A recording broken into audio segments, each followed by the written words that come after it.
दिल्ली के मुख्यमंत्री केजरीवाल की पेशी आज होनी है पीएमएलए कोर्ट में। ईडी आज मुख्यमंत्री अरविंद केजरीवाल को पेश करेगी। गुरुवार रात को सीएम केजरीवाल की गिरफ्तारी हुई। शराब नीति घोटाले में गिरफ्तारी हुई है और ईडी लॉकअप में ही मुख्यमंत्री अरविंद केजरीवाल की पूरी रात कटी।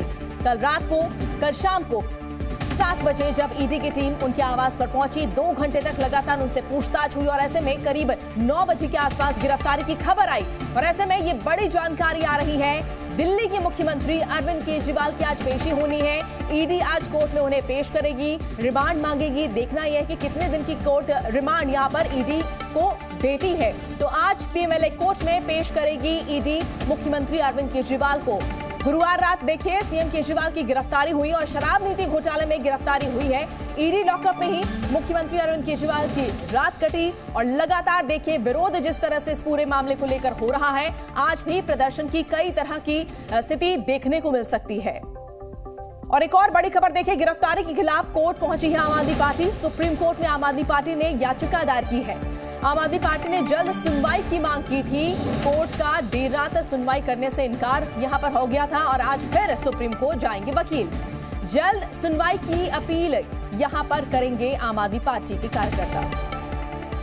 हमारे सहयोगी प्रमोद शर्मा इस वक्त ईडी दफ्तर से जुड़ चुके हैं। प्रमोद, जिस तरह से खबर यह है कि पूरी रात यहां पर मुख्यमंत्री अरविंद केजरीवाल ने ईडी दफ्तर के लॉकअप में काटी और ऐसे में आज सबकी निगाहें यहां पर बनी हुई हैं कि आज ईडी की टीम उन्हें कोर्ट में पेश करेगी। क्या अपडेट? देखिए बिल्कुल, अरविंद केजरीवाल को गिरफ्तार करने के बाद पूरी रात ईडी हेडक्वार्टर में रखा गया था और ईडी हेडक्वार्टर के लॉकअप में ही पूरी रात अरविंद केजरीवाल ने काटी है। और अब आज अरविंद केजरीवाल को राउज एवेन्यू कोर्ट में पेश किया जाएगा और वहां से ईडी अरविंद केजरीवाल की ज़्यादा से ज़्यादा दिन की जो है वो कस्टडी रिमांड की मांग करेगी, क्योंकि इस पूरे मामले में कुल 16 गिरफ्तारी हुई है। 16वीं गिरफ्तारी अरविंद केजरीवाल की है और इससे पहले के कविता बीआरएस की नेता जो है उनको गिरफ्तार किया था पिछले हफ्ते, वो भी अभी ईडी की जो है कस्टडी रिमांड में चल रही है।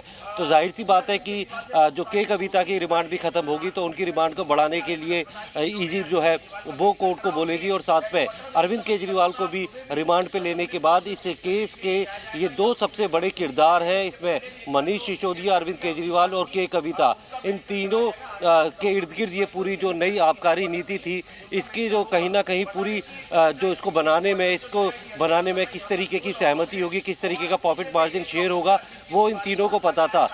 मनीष सिसोदिया जुडिशियल कस्टडी में है, के कविता ईडी की कस्टडी में है और अब अरविंद केजरीवाल को की गिरफ्तारी के बाद उन्हें रिमांड पर लेकर जब पूछताछ की जाएगी तो मुमकिन है कि के कविता और अरविंद केजरीवाल को आमने सामने बैठाकर भी पूछताछ की जा सकती है। और 7 दिन की रिमांड पे के कविता को लिया गया था और 10 दिन की रिमांड मांगी थी ईडी ने। तो अब 7 दिन बाद जब दोबारा कोर्ट में पेश किया जाएगा तो के कविता की भी रिमांड मांगी जाएगी। अरविंद केजरीवाल को रिमांड पे जो है ईडी लेगी ताकि अब इस जो पूरी नई आबकारी नीति का जो घोटाला सामने आया था उसको लेकर जो है दोनों से पूछताछ की जा सके और इस पूरे केस को जो है अपने अंजाम तक पहुंचाया जा सके।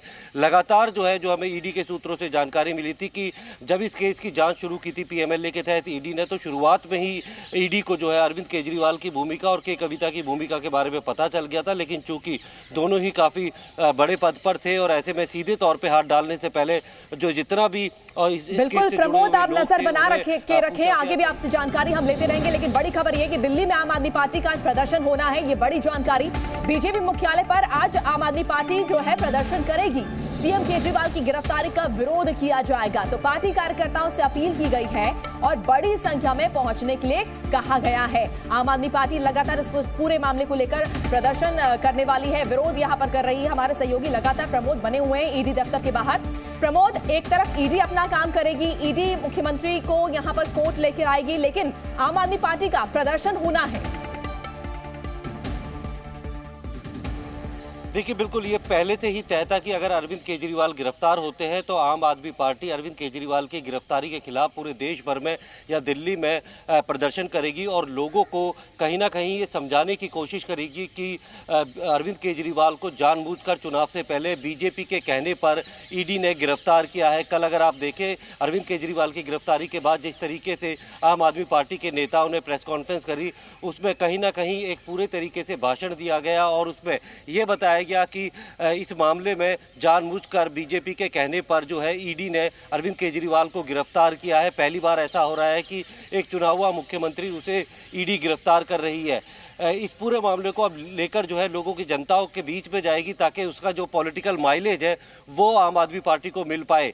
वहीं जो ईडी है उसने पूरा वक्त दिया था अरविंद केजरीवाल को कि वो जितने भी कानूनी विकल्प है, चाहे वो हाई कोर्ट से अपनी अरेस्ट पर जो है प्रोटेक्शन लेके आ जाए या फिर जो है एंट्रिम बेल ले ले, लेकिन कहीं से भी कोर्ट से भी कोई भी प्रोटेक्शन नहीं मिला और लगातार 9 समन दे चुकी थी ईडी। और उसके बाद अरविंद केजरीवाल को भी ये पता था कि उनके अरेस्ट के पूरे ग्राउंड बनते हैं, क्योंकि जिस तरीके से के कविता की भी गिरफ्तारी हुई थी और इस पूरे मामले में जिसकी भी गिरफ्तारी हुई है उसे जमानत कोर्ट ने नहीं दिया। मनीष सिसोदिया सुप्रीम कोर्ट तक बिल्कुल प्रमोद, यहाँ पर सवाल ये भी उठता है कि आखिर मुख्यमंत्री के पास क्या विकल्प रह जाते हैं। क्या जेल से सरकार चल सकती है? सीएम वीडियो कॉन्फ्रेंसिंग से कैबिनेट की मीटिंग ले सकते हैं, ये यहाँ पर एक बड़ा विकल्प है मुख्यमंत्री के पास। जेल से सरकार के लिए क्या करना होगा, ये भी बड़ा सवाल यहाँ पर बना हुआ है। जवाब यह है कि जेल प्रशासन की मंजूरी जरूरी होगी। बिना मंजूरी के ये संभव नहीं हो पाएगा, क्योंकि लगातार आम आदमी पार्टी ये कह रही है कि अगर हो सका तो मुख्यमंत्री जेल से ही सरकार चलाएंगे। सवाल यह है कि सीएम की गिरफ्तारी से जो है इस्तीफा क्या जरूरी होता है? तो इस्तीफा जरूरी नहीं है। ये जरूरी नहीं है कि मुख्यमंत्री जो है अपने पद से इस्तीफा दे, यानी अरविंद केजरीवाल हो सकता है इस्तीफा ना दे। जेल जाने पर किसे मिलती है छूट, ये भी बड़ा सवाल यहां पर बना हुआ है। तो जवाब यह है कि राष्ट्रपति और राज्यपाल को कार्यकाल समाप्त होने तक छूट, पीएम या सीएम को यह छूट नहीं। ये देखिए किस तरह से छूट की यहां पर बात कही जा रही है। और हमारे सहयोगी प्रमोद लगातार ईडी दफ्तर के बाहर से हमारे साथ बने हुए हैं। प्रमोद, सबसे बड़ी अगर पॉलिटिकल एंगल से अगर बात करें तो सवाल सबसे बड़ा यही बना हुआ है कि आखिर अब सरकार कैसे चलेगी। आम आदमी पार्टी ये कह रही है कि हो सका तो मुख्यमंत्री जेल से ही सरकार चलाएंगे। देखिए, जेल के अंदर जब भी कोई प्रिजनर या फिर कैदी जाता है तो वो जेल के अंदर पूरी जेल मैनुअल के हिसाब से ही उसकी जो है दिनचर्या जो स्पष्ट होती है। और अगर जेल के अंदर से सरकार चलाना बेहद ही मुश्किल है और उसके लिए बाकायदा परमिशन ली जाती है। अगर कोर्ट परमिशन देती है या फिर जेल सुप्रिटेंडेंट कुछ फाइलों को साइन करने के लिए परमिशन दे देते हैं तो वहाँ से जेल के अंदर रह के वो फाइल कर सकते हैं। हालांकि जेल के अंदर जाने के बाद सिर्फ हफ्ते में 2 बाहरी जो मुलाकाती है वो जाके जो है कैदी से मिल सकते हैं और उनको किस तरीके से जो मिलना है, ड्योढ़ी पे मिलना है या कुछ घंटे बेहद ही अहम यहाँ पर माने जा रहे हैं। नजर आप बना के रखे। बहुत बहुत शुक्रिया आपका तमाम जानकारी के लिए। आगे भी आपसे अपडेट लेते रहेंगे। जी न्यूज़।